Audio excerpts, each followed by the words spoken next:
সম্প্রতি অভিনেত্রী পরিমণির একমাত্র ছেলে পুণ্যের জন্মদিনের অনুষ্ঠানে পরিমণির বেশ কিছু ভিডিও ভাইরাল হয়েছে। তার মধ্যে একটি ভিডিও এটি, যেখানে দেখা যাচ্ছে সে তার প্রিয় বান্ধবী শিরিন শিলার হাজবেন্ডের সঙ্গে নাচ করছেন। আর এ সময় পরিমণি বেশ খোশ মেজাজেই শিরিন শিলার হাজবেন্ডের সঙ্গে ঘনিষ্ঠ হওয়ার চেষ্টা করছিলেন। কিন্তু ওদিকে শিরিন শিলার হাজবেন্ড কিন্তু প্রচণ্ড নার্ভাস ছিলেন।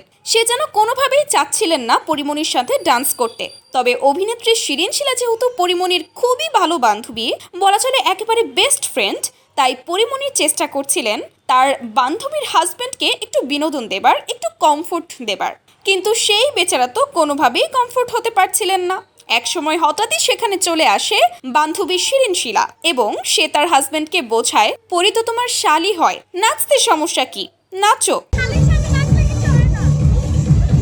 তবে মজার ব্যাপার কি জানেন, শিরিন শিলা যখন তার হাজবেন্ডকে এই কথা বলতে এসেছিল, তখন পরিমণি তড়িঘড়ি করে শিরিন শিলার হাজবেন্ডকে ছেড়ে দিয়ে মুচকি একটা হাসি দিয়ে অন্য একটা ছেলের কাছে চলে যায়। আর এই ভিডিও সামাজিক যোগাযোগ মাধ্যমে রীতিমতো ভাইরাল। যাই হোক ভিউয়ার্স, এই মজার বিষয়টি আপনাদের কাছে কেমন লাগলো? আমার কাছে তো খুবই ফানি লেগেছে। যাই হোক, আপনারা আপনাদের মন্তব্য জানাতে ভুলবেন না।